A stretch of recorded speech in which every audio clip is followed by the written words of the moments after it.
तो लीजिए छात्रों, आपको प्री बोर्ड पेपर का और उसका सॉल्यूशन का इंतजार था, तो मैं आपके लिए देखिए पूरा परीक्षा पूर्व अभ्यास प्रश्न पत्र 2023-24 का सेट आका। देखिए आपका प्री बोर्ड का पेपर है, बस आपको परीक्षा पूर्व अभ्यास प्रश्न पत्र नाम से आपको दिया गया है। तो देखिए पूरा पेपर आपका यहाँ पे देख सकते हैं, पूरे क्वेश्चन आपके इसमें आपको देखने को मिल जाएंगे। देख सकते हैं आपके यहाँ पे मिलेंगे सही जोड़ी वाले क्वेश्चन, और इसी के बाद आपके सारे क्वेश्चन पूरे आपके रिक्सर वाले, और इसके बाद देखिए आपका सत्य असत्य सही जोड़ी वाले, एक वाक्य में उत्तर, और आपके देखिए प्रश्न उत्तर आगे दिए गए हैं। तो ये सारे क्वेश्चन के आंसर आपको देखिए यहाँ पर एक ही वीडियो पर कंप्लीट आपको देखिए आपके ये रहे 23 क्वेश्चन, और इनके आंसर की बात करूँ तो देखिए, तो ये रहा देखिए आपके पूरे प्री बोर्ड पेपर के पूरे आदर्श उत्तर। तो आपको सबसे पहले यहाँ पे जीत मिडिल क्लास पर इन सभी क्वेश्चन के आंसर प्रोवाइड किए जा रहे हैं। फटाफट देखिए आपके पूरे 75 में से 75 नंबर आएंगे, इसकी मैं गारंटी लेता हूँ। देखिए सबसे पहले आपको जो है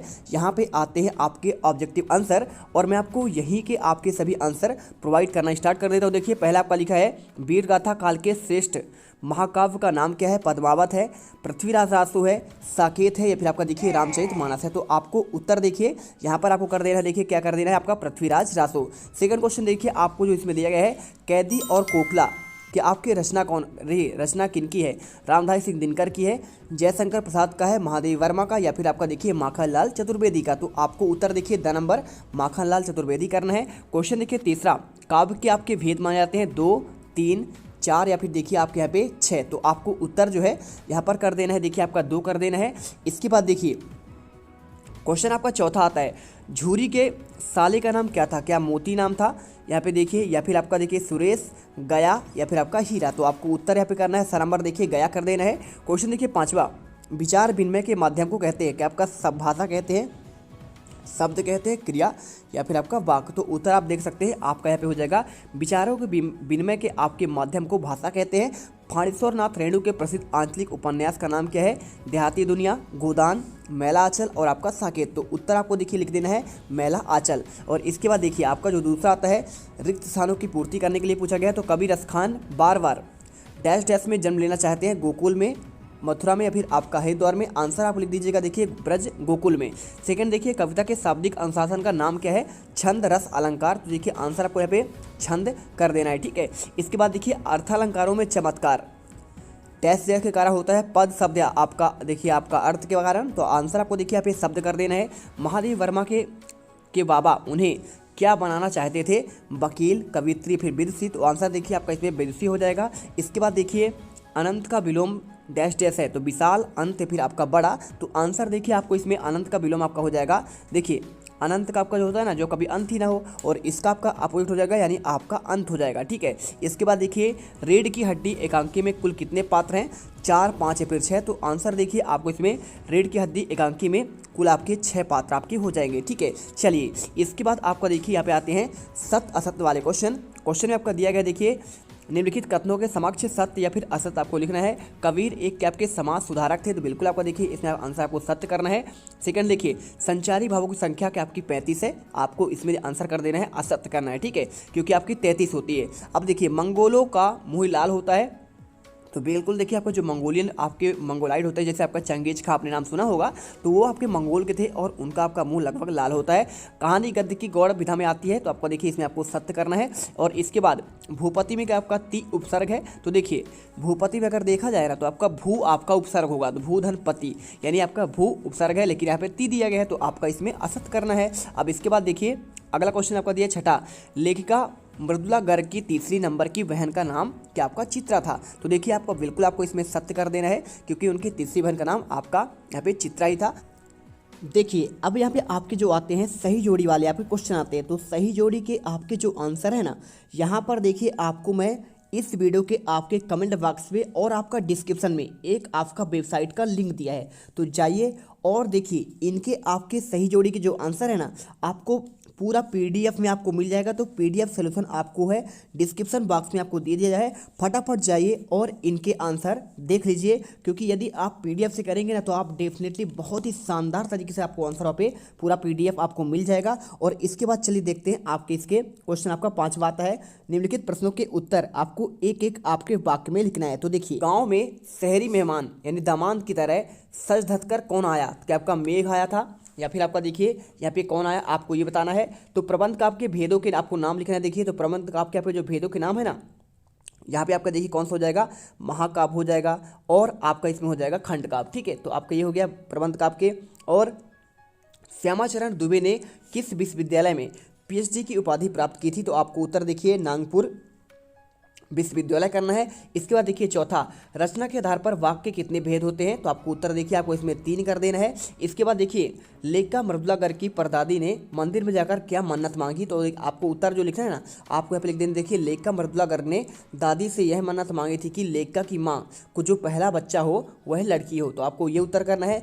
इसके बाद देखिए क्वेश्चन में क्या दिया गया है, आपका क्वेश्चन आपका छठा दिया गया है, इस जल में प्रलय पाठ में बाढ़ के पानी को क्या कहा गया है? तो आपको देखिए यहाँ पे आपको जो आंसर लिख देना है, आपको लिख देना है मृत्यु का तरल दूध। तो आपको देखिए छठे का आंसर मृत्यु का तरल आपको दूध करना है। और देखिए क्वेश्चन आपको जो छठा था ना, यहाँ पे पूछा गया है कि पद्य साहित्य के कितने आपके कालों में बांटा गया है? क्रम से आपको कालों के नाम लिखना है। तो क्वेश्चन देखिए 6 का आपको जो आंसर करना है, ये आपका देखिए क्वेश्चन आप देख सकते हैं पेपर में आपको यहाँ पे सेम दिया गया है। आपका ये रहा, मैं आपको दिखा देता हूँ। ये देखिए ये आपके इनके आंसर में आपको दे दिया पूरा, आपके रिक्शन क्वेश्चन का आंसर दे दिए, इनके बाद आपके सही जोड़ी का आंसर दे दिए, एक वाक्य उत्तर दे दिए, आपका ये रहा क्वेश्चन। तो आपको देखिए क्वेश्चन 6 से लेकर आपके पूरे अब आपको मैं 23 तक के आंसर प्रोवाइड कराता हूँ। ठीक है, तो आप ये क्वेश्चन देख लीजिए एक बार, आपका पूरा पेपर। तो पेपर आप देख सकते हैं, पूरे क्वेश्चन पेपर आपको यहाँ पे मिल जाएंगे। हम आपको डायरेक्टली इनके आंसर दिखाने की आपके शुरू करते हैं। देखिए सबसे पहले अगर हम बात करें तो क्वेश्चन आपका 6 आपको दिया गया है, इनके कालों के क्रम लिखना है। तो आपको देखिए किन्हीं एक का ही आंसर करना है। तो आपको देखिए क्वेश्चन आपका 6 का आंसर आपको यहाँ मिल जाएगा। काल विभाजन की समस्या हिंदी साहित्य को देखिए आदिकाल, भक्ति काल, रीति काल तथा आपका आधुनिक काल में यहाँ पे विभाजित किया गया है। और इसके बाद देखिए क्वेश्चन आपका जो 7वां आता है, उसमें आपको देखिए एक ही आंसर मैं आपको दे रहा हूँ। आपको डेफिनेटली आप इसी प्रकार से आंसर कर लीजिए, कुछ भी आपको नहीं करना है। क्वेश्चन देखिए सुमित्रानंद पंत या फिर आपका माखनलाल चतुर्वेदी के भाव संदर्भ की आपको 2 विशेषता बतलानी है। इसकी अगर मैं आंसर की बात करूं तो प्रस्तुत कविता का भाव, भाषा और दोनों तरफ से देखिए अत्यंत आकर्षक है। यहाँ प्रकृति का मनमोहक रूप से प्रस्तुत किया गया है तथा प्रकृति का मानवीकरण भी किया गया है। कविता की भाषा अत्यंत सरल और आपका सहज है और कविता को देखिए कठिन भाषा के प्रयोग से बोझिल नहीं बनाया गया है। आपको ये आंसर करना है। क्वेश्चन देखिए आपका 8वां जो आता है, कवि पंत ने गांव को मरकट डिब्बे या फिर खुला क्यों कहा है? तो इसका अगर मैं आंसर की बात करूं, आपको एक का ही आंसर दे रहा हूं क्वेश्चन 8 का। तो देखिए मरकट के खुले डिब्बे में सब कुछ साफ साफ दिखता है। मरकट के हरे रंग की तुलना गांव की हरियाली से की गई है और गांव का वातावरण भी मरकट के खुले डिब्बे के समान हरा भरा तथा खुला खुला सा लगता है, इसलिए गाँव को मरकट डिब्बे सा आपका खुला कहा गया है। क्वेश्चन देखिए आपका 9 नंबर आता है, किसी शासन की तुलना तम के प्रभाव से की गई है और क्यों? तो देखिए आंसर आपका जो है 9 का दिखाते हैं हम। तो देखिए आपको 9 का आपको पहले वाले का आंसर को दे रहा हूँ, अथवा वाला आंसर नहीं है।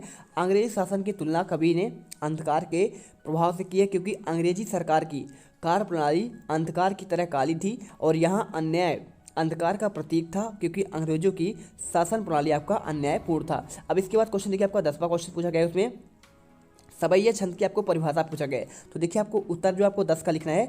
सवैया एक आपका छंद है, यह 4 चरणों का संपाद आपका वर्ण छंद है और वर्णिक वृत्तों में 22 से लेकर 26 अक्षर के आपके देखिए चरण वाले जाति छंदों को सामूहिक रूप से हिंदी में सवैया कहने की परंपरा है और इस प्रकार समान जाति वृत्तों में बड़े बड़े वर्णिक दंड को और छोटे छोटे छंद को सवैया समझा जाता है। क्वेश्चन देखिए क्वेश्चन 11 आपको पूछा गया है, महाकाव्य और आपका खंड काव्य में अंतर। तो आपको देखिए 2 अंतर आपको बताना है। तो देखिए पहला आप लिख दीजिएगा क्वेश्चन 11 का आंसर। यहाँ पे महाकाव्य का कलेवर विशाल होता है जबकि खंड काव्य का आकार आपका सीमित होता है। देखिए महाकाव्य में जीवन का समग्र रूपेण अंकन होता है जबकि खंड काव्य में जीवन का आपका एक खंड का अंकन होता है। तीसरा देखिए महाकाव्य में आपका श्रृंगार, वीर और आपका शांत में किसी एक रस की प्रधानता होती है जबकि खंड काव्य में अनेक आपका रूप यहाँ पे समग्र रूप से मिलते हैं। देखिए अब देखिए महाकाव्य का एक उदाहरण आपको दिया गया है, रामचरित मानस आपका तुलसीदास का और कामायनी जयशंकर प्रसाद का। और इसी प्रकार खंड काव्य का भी आंसर दिया गया है मेघदूत आपका कालिदास का और पंचवटी आपका मैथिली शरण गुप्त का। तो आपको देखिए यहाँ पे आपको 4 पॉइंट में आंसर आपको दे दिया गया है। आपको 2 ही पॉइंट जो अच्छा लगे आपको याद हो इसे लिख दीजिएगा। इसके बाद देखिए क्वेश्चन आपका 12वां आता है, गद्य की प्रमुख विधाओं के आपका नाम पूछा गया है। तो देखिए आपको आंसर यहाँ पे लिख देना है, निबंध, कहानी, नाटक, उपन्यास, एकांकी, आलोचना हिंदी की आपकी गद्य की प्रमुख आपके विधाएं हैं। ठीक है, इसके बाद देखिए आपका जो क्वेश्चन है फिर दिया गया है, इसमें आपका पूछा गया है मुंशी प्रेमचंद्र और महादेव वर्मा की 2 रचनाएं लिखते हुए साहित्य का स्थान लिखना है। तो चलिए आपको इसका आंसर दिखा देते हैं। यहाँ पे आंसर देखिए, प्रेमचंद की आपको देखिए साहित्यिक आपका परिचय लिख देना है। 2 रचनाएं, गोदान, कर्मभूमि, पूस की रात और आपका देखिए कफन कहानी। ठीक है, आपका ये आंसर हो जाएगा। और भाषा देखिए प्रेमचंद की आपकी रचनाओं में हिंदी भाषा खड़ी बोली है और आपकी भाषा सरल और सहज बोधगम्य एवं व्यवहारिक है। अपनी भाषाओं रचनाओं में अवसरानुकूल उर्दू शब्दों का आकर्षक किया गया है। और देखिए विषय को पात्रानुभाव भाषा का प्रयोग कर अपनी भाषा का सबसे बड़ी विशेषता है। और आपको देखिए मुहावरे और लोकोक्तियों की आपका छटा भी सर्वत्र दिखाई पड़ती है। इसके बाद देखिए क्वेश्चन आपका जो है इसमें शैली आता है। प्रेमचंद की शैली हिंदी और उर्दू भाषा आपका मिश्रित शैली है और आपकी रचनाओं ने अनेक शैलियों का प्रयोग किया गया है। उनकी कुछ शैलियों का विवरण आपका निम्नलिखित है। देखिए साहित्य में स्थान लिख दीजिए। हिंदी साहित्य जगत में कहानीकार व उपन्यास सम्राट के रूप में ये सुविख्यात है। कौन? आपका देखिए प्रेमचंद के बारे में। अब इनके देखिए, क्योंकि आपको इनमें जो है आपका एक ही करना था तो मैंने आपको प्रेमचंद बता दिया। अब इसके बाद देखिए क्वेश्चन आपका जो 14 आता है, किन घटनाओं से पता चलता है कि हीरा और मोती में गहरी दोस्ती है? 2 बैलों की कथा के आधार पर आपको यहाँ पे उत्तर लिखना है। चलिए आपको दिखा देते हैं। क्वेश्चन देखिए, इसमें लिखना है दोनों एक दूसरे को चाट कर सूंघ कर अपना प्रेम प्रकट करते थे और जब ये दोनों बैल हाल या गाड़ी में जोत दिए जाते थे तो दोनों ज़्यादा से ज़्यादा बोझ स्वयं झेलकर दूसरों का बोझ देखिए कम बोझ देने की चेष्टा करते और नाद में खली भूसा पड़ जाने के बाद दोनों ही साथ ही नाद में मुँह डालते और साथ ही बैठते और एक के मुँह हटा लेने पर दूसरा भी हटा लेता था। आपको ये आंसर लिखना है। क्वेश्चन देखिए आपका 15 आपको दिया गया है, सलीम अली पक्षी प्रेमी कैसे बने? आपको उत्तर लिखना है। तो 15 का देखिए आंसर कर दीजिएगा। आपको यहाँ पे देखिए, सलीम बचपन में एयरगन से एक गौरैया घायल होकर गिर पड़ी। घायल गौरैया को देखकर उसका मन द्रवित हो उठा और वे उसकी सेवा तथा उसकी जानकारी प्राप्त करने में जुट गए और उसके बाद उनके जीवन की दिशा पक्षी जगत की ओर आपका मुड़ गई और वे पक्षी प्रेमी बन गए। अब क्वेश्चन देखिए आपको 16 आता है। यहाँ पे आपको इनका मुहावरे लिखते हुए आपको इनका अर्थ लिखते हुए जो है वाक्य में प्रयोग करना है। देखिए तो आपको देखिए पहला आपको लिखा है फूला ना समाना। तो आपको इसका अगर मैं आंसर की बात करूं तो आपको इसमें उत्तर लिखना देखिए अत्यधिक प्रसन्न होना। और प्रयोग में लिखना देखिए, मेरे दोस्त को बहुत दिनों के बाद देखने पर फूला ना समाया। और दूसरा देखिए ईद का चांद होना, इसका लिखना है बहुत दिनों पर दिखाई देना। ये प्रयोग कर देना। देखिए, अरे तुम तो ईद के चांद हो गए हो, तुम कभी आपको देखिए सूरत ही नहीं दिखाते हैं। आपको देखिए क्वेश्चन आपका 17वां दिया है, बाढ़ पीड़ितों की मदद करने के लिए नाव पर क्या क्या आपका सामग्री होना आवश्यक है? आपको ये देखना है। देखिएगा तो क्वेश्चन देखिए 17 का आंसर, बाढ़ में फंसे बाढ़ पीड़ितों को निकालने के लिए नावों का उचित प्रबंध करना चाहिए। खाद्य सामग्री का पर्याप्त मात्रा में भंडारण करना आवश्यक है। बचाव कार्यों के लिए स्वयंसेवी संस्थाओं फिर सरकार को पहले से ही तैयारी आरंभ कर देनी चाहिए। और पर्याप्त दवाइयां व चिकित्सा के लिए देखिए डॉक्टरों को भी आपका नियुक्त करना चाहिए। तो आपको ये आंसर कर देना है। क्वेश्चन देखिए आपका 18वां आता है, निम्नलिखित काव्यांश का संदर्भ प्रसंग भावार्थ आपको लिखना है।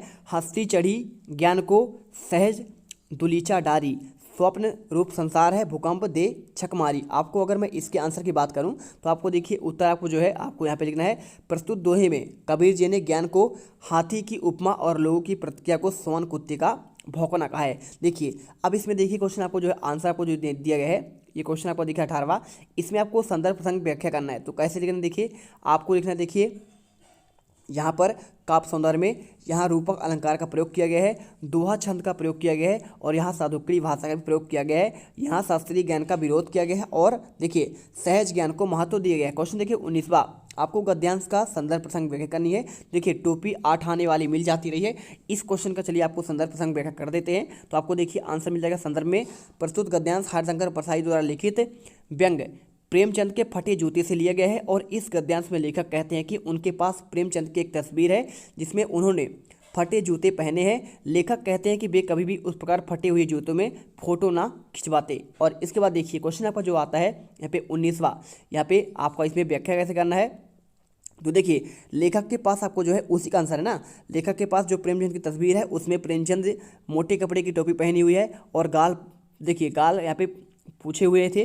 उन्होंने कैनवास पर जूते पहन रखे थे और दाएं पैर का जूता भी ठीक प्रकार था, परंतु बाएं पैर का जूता की उंगली बाहर निकली हुई थी। तो देखिए लेखक कहते हैं कि उस जमाने में टोपी 8 आने वाले तथा जूते 5 रुपये वाले मिल जाते होंगे।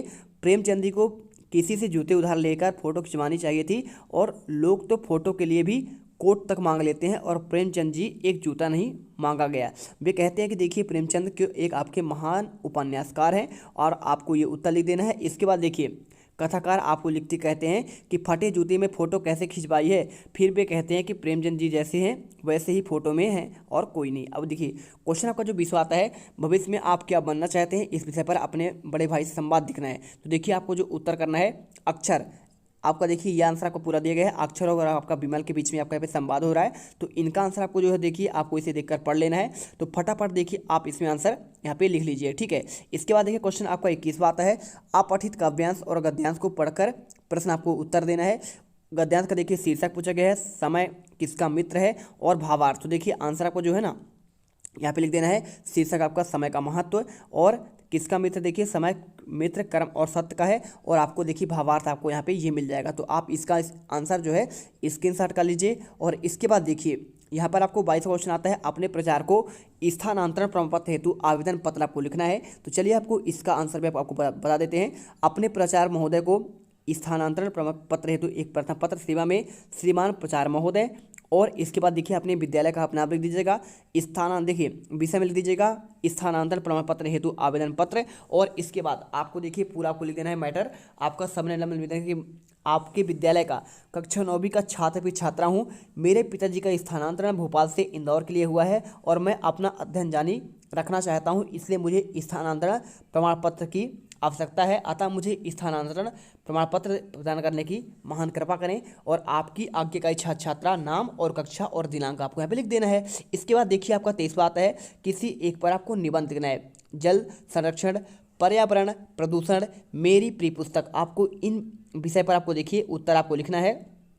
तो देखिए इनके आंसर आपको जो है ना बहुत ही सिंपल है, आप इसे देखकर आप जो है निबंध लिख सकते हैं, कोई आपका दिक्कत है नहीं। तो इनके आंसर आप खुद कर लीजिएगा। मिलते हैं अब अगले वीडियो पर। जय हिंद जय भारत। वीडियो अच्छी लगी हो वीडियो को दिल से लाइक करें, चैनल को सब्सक्राइब करें, जिससे आपको आने वाले अन्य आपके प्री बोर्ड के पेपर का भी सॉल्यूशन मिल सके। जय हिंद जय भारत। अब तुम लोग गलती से अगर नए हो तो सब्सक्राइब करो, वो जो लाल वाला बटन है उस पर अपने जीजा जी फेंक के मारो या फूफा जी, मुझे नहीं पता, बस क्लिक हो जाना चाहिए। अब मैं भी जा रहा हूं, मुझे मुठिया पेलने जाना है। बाय। वो है